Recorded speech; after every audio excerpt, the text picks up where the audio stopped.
Il ne faut point de foi pour l'écouter, cher Pyrrhus. L'épilogue est toujours sous tes yeux.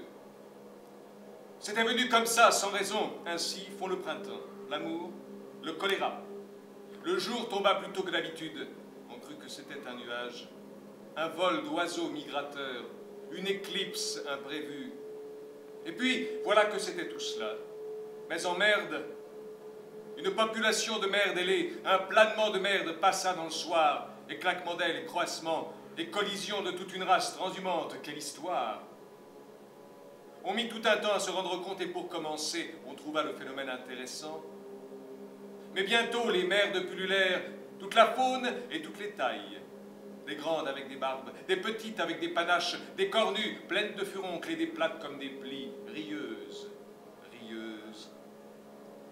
Toutes bien vivaces, les unes qui stridaient comme des hirondelles, et les autres lentes, battant des ailes comme les flamants roses. Les unes qui montraient des dents de loup, et les autres rêveuses, phosphorescentes, la queue en pétillement haut des oiseaux de paradis.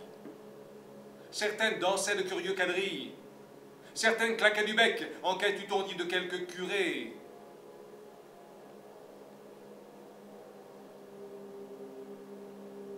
On n'avait jamais vu ça. Une merde qui chie. Une merde qui vole ne fait de mal à personne, mais une merde qui chie. 1000 merdes qui chient. Et rien ne chie comme une merde. On comprit que l'affaire était sérieuse, et la riposte s'esquissa. Hélas, on ne prend pas des merdes avec des pièges à loups, ni avec des chaluts à morues. On ne les tue pas, les pieux, comme des baleines, on ne les asphyxie pas avec des gaz, et on ne les fléchit pas avec des prières. L'humanité sentit la menace.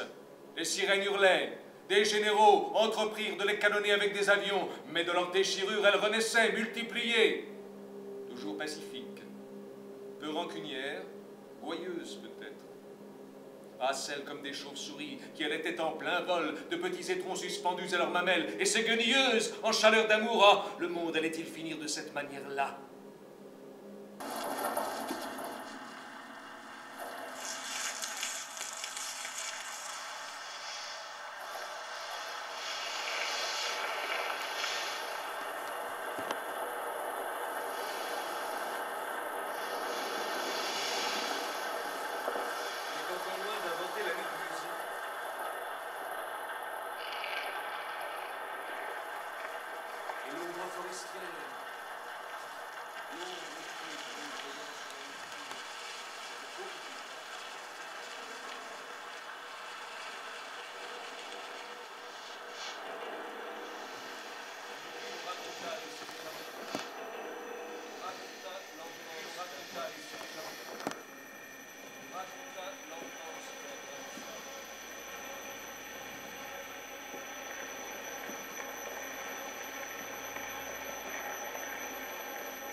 Ah, ils jurent que vous n'existez pas, ces morts grincheux qui se prennent pour des vivants, tandis que j'entre et sors de vos poitrines.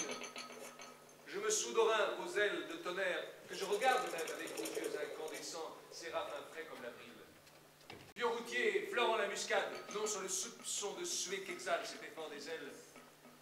Ange moqueur, ange impératif, celui méditant qui m'enseigne à le taire, et vient poser un index d'ange sur mes lèvres. Oui, je dois l'avouer, j'ai bien vécu avec les anges. J'aurais pu le dire plus tôt. Je respire avec leurs soufflets acantiques. À quels orgues? Eux, les anges, me font enjamber le sang pourri et la charogne. On est ici pour l'aile et non pour la gadoue. On est trop long de patience et on n'en a plus. Je viens tutoyer Michel, Gabriel, Raphaël, Uriel, Heurtebise. Eux, les anges, me montreront le musical envers du monde. Toute la troupe, au secours! Eric. Voilà, voilà, on n'a plus peur d'être céleste.